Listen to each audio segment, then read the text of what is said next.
Hola, ¿qué tal chicos? Pues les grabé la presentación que no pudimos tener el jueves pasado debido a que pues se nos fue la luz. Entonces, para no atrasarnos con los temas, les voy a dejar este video de la grabación y pues ya para ir al corriente con el tema nuevo que nos corresponde.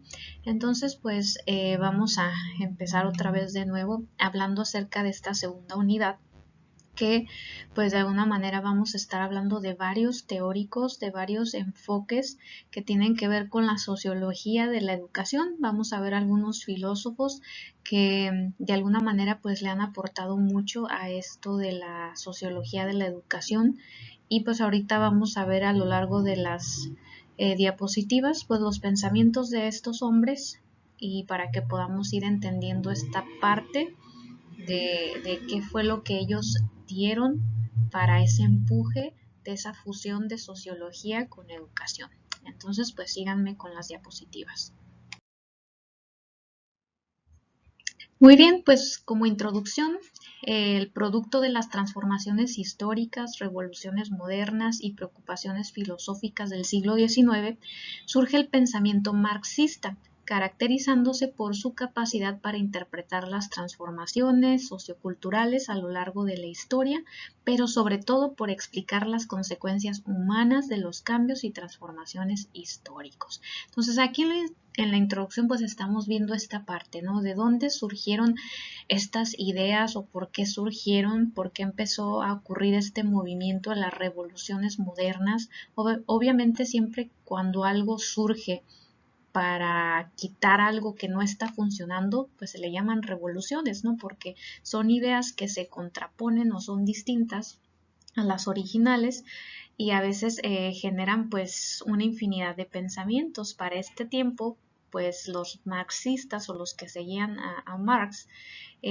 pues empezaron a caracterizar por esta parte, ¿no? De empezar a hacer transformaciones no nada más en el pensamiento de las personas, sino a nivel sociocultural, ¿no? También empezaron a modificar muchas cosas de las que en ese entonces había en la sociedad y pues ellos querían hacer un cambio, ¿no? Querían hacer una transformación que a lo largo del tiempo pues fuera importante y generara algo diferente, ¿no? Pues gracias a eso hoy nosotros conocemos acerca de estas situaciones. El siguiente párrafo dice, como muchos pensadores de relevancia universal, como Marx, logró crear todo un sistema de reflexión filosófica, económica y sociopolítica capaz no solo de interpretar las transformaciones de su época, sino otorgar al conocimiento científico en general pautas para modificar el mundo y reorientarlo.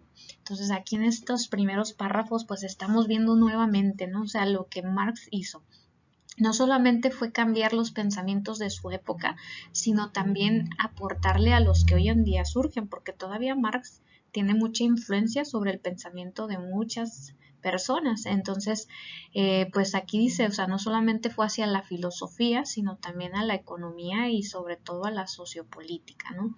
Dice, es pues toda una tradición que nos ayuda a comprender a nuestras sociedades modernas desde sus orígenes históricos hasta sus repercusiones en el siglo XXI, ¿no? Entonces, todas estas ideas a lo largo del tiempo, pues han ido cambiando, han ido modificándose, pero la base inicial pues la tuvo Marx y gracias a eso muchas de las cosas que hoy tenemos en sociedad o que conocemos pues fueron producto de estas revoluciones modernas y pues por eso es importante que ustedes conozcan los nombres de estos filósofos. Ahorita pues vamos a ver algunas de las aportaciones que Marx pues ha hecho de manera así pues general para no profundizar tanto, porque obviamente si nos ponemos a profundizar en sus pensamientos, en sus ideas, pues nos llevaríamos mucho tiempo. Y pues ahorita vamos a leer algunas de las ideas educativas que surgieron en torno a sus ideas. Dice, la idea de construir un programa de investigación estrictamente científico apegado a las reglas metodológicas hasta entonces impuestas por las ciencias naturales.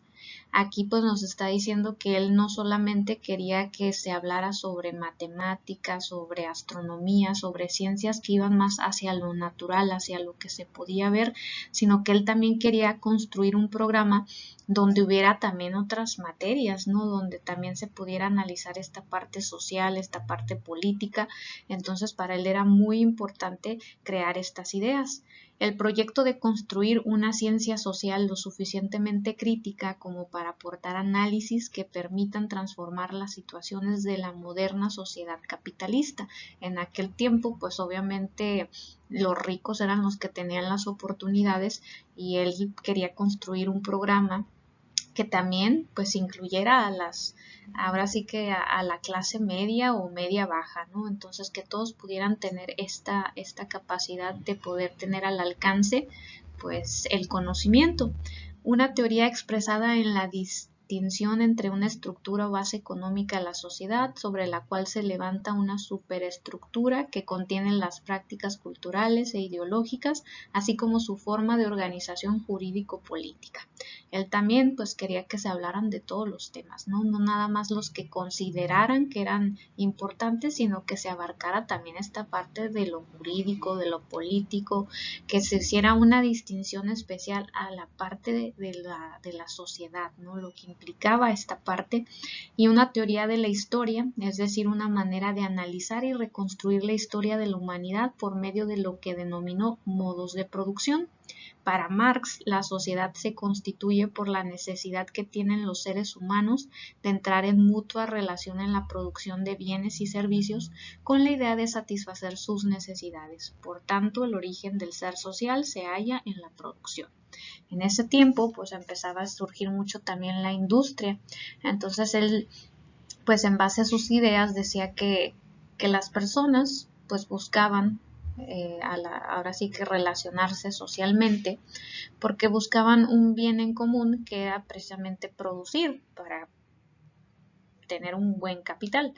Entonces, en aquellos tiempos, pues él hablaba más y le tiraba más a las empresas, ¿no? A la industria, a la explotación que había de los empleados, que de alguna manera solamente tenían las personas esa visión, estudiaban, pero nada más para producir, para tener algún capital, pero a veces bajo la influencia pues de personas con más dinero y jerarquía, y al fin y al cabo solo terminaban explotadas. Entonces Marx pues quería cambiar todas esas ideas, ¿no? Que sí, era bueno relacionarse en sociedad, pero que la educación no nada más fuera para producir, sino que tuviera un fin más profundo.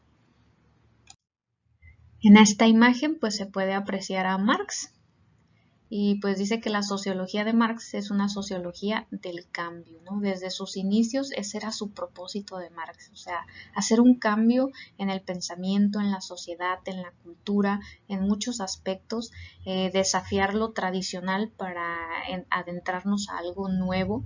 Dice, este cambio es producto de la lucha de clases y el papel protagonista lo reserva para la clase que históricamente aparece sojuzgada por la clase dominante, que tiene la tarea de liberar a la sociedad de esa dominación. O sea, ese era uno de sus propósitos principales de Marx, ¿no? Hacer un cambio en la lucha de clases. Siempre ha habido problemas, y incluso ahorita en el siglo XXI sabemos que hay pues clases, la clase baja, la clase media baja, la media, la alta, pero para él era muy importante, o sea, liberar a la sociedad de esta dominación, ¿no? En aquel tiempo la sociedad alta o la clase alta tenía una influencia tan grande en todos los aspectos que pues prácticamente estaban las personas esclavizadas en pensamiento, en ideas. Entonces Marx pues dijo, no, ya basta, hay que hacer un cambio. Las ideas de Marx sobre educación son fundamentales para comprender varios aspectos de la educación que no se contemplaron en la corriente positivista. La corriente positivista pues era un poquito más cerrada en el aspecto de que solo pocos podían obtener este beneficio, ¿no? Entonces Marx pues con su idea del cambio, con su idea de incluir a todos, pues se iba totalmente al extremo. Entre sus preocupaciones podemos enumerar al sistema de enseñanza, la gratuidad y obligatoriedad de la enseñanza. O sea, desde las ideas de Marx ya decía que la educación tenía que ser gratuita y obligatoria. la relación entre la escuela, el Estado, el gobierno y la Iglesia, el carácter público-privado de la enseñanza, la función educadora del Estado, la decisión del trabajo social y la educación, la cultura, los científicos y el papel de los intelectuales en la transformación social. Entonces, si se dan cuenta, son bastantes los aportes que Marx trajo a lo que es la sociología de la educación, gracias a esas ideas revolucionarias que en su momento pues se consideraron peligrosas porque estaban haciendo un cambio drástico en el pensamiento social, pero que al final pues nos trajeron un beneficio en la actualidad, ¿no? Como dice ahí, el que el sistema educativo pues sea gratuito y obligatorio, ¿no? Ya desde ahí venía esta parte de que todos tienen derecho y pueden exigir una educación. Pues ahora vamos a ver a otro de los autores que también es muy importante. Este autor pues ya es más un poquito actual, más del siglo XX. Luis Althusser, de 1918 a 1990. Y pues ahorita vamos a ver su trayectoria. Este autor es considerado uno de los teóricos marxistas que más hizo por la academización del marxismo y por conferirle un estatus científico, incorporándolo plenamente al trabajo académico en las universidades.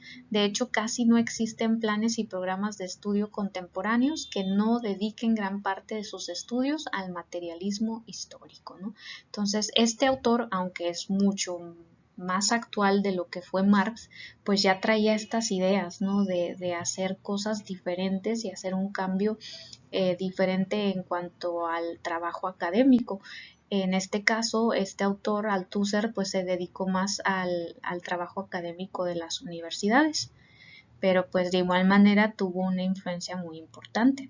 Dice, los medios de comunicación son para Althusser instrumentos destinados a la reproducción de las relaciones sociales. De hecho, dichas estructuras se definen como aparatos ideológicos del Estado que aseguran la adhesión inconsciente de los individuos a los valores que definen la estructura social y despliegan los mecanismos de la dominación social. Fíjense cómo veía este autor a los medios de comunicación, ¿no? Los veía como un medio para manipular a la sociedad y de alguna manera, hacerlos pues a su manera, ¿no? A cambiar y algo así bien sencillo como ejemplo. Yo no sé si algunos de ustedes ven este programa de Exatlón. A mí en lo personal me gusta mucho, pero ahorita que estoy leyendo esta parte me vino a la mente este ejemplo porque yo me he dado cuenta que la página Exatlón que se encuentra en Facebook, aunque es sí es la original, la oficial, siempre me he dado cuenta que tratan de manipular la información de una manera que genere en las personas o en el público que sigue el programa que se enojen, que se tomen las cosas personales, ¿no? Incluso a veces hasta yo les soy sincera, he caído en esas manipulaciones de que de repente veo algo y digo, ay, qué mentirosos, y a veces he publicado así como, qué mentirosos, la información no fue así, ¿por qué la publican de esta manera, no? Y a veces la gente te empieza a decir de cosas, y esto era lo que decía Althusser, o sea, que los medios de comunicación solo servían para eso, o sea, para hacer que la sociedad se perdiera en ideas, en manipulaciones que realmente ni siquiera les traían algo bueno. Y dice, junto a los medios, esa misión es cubierta por la escuela, la iglesia, el arte, los deportes y la familia, ¿no? Entonces decía que también a veces como la familia, la misma escuela, todo lo que estaba envuelto en la sociedad se dejaba llevar por las ideas, por lo que se publicaba en los medios, pues terminaba siendo también esta dominación social más que libertad social. Entonces esta era una de las cosas que él mencionaba mucho.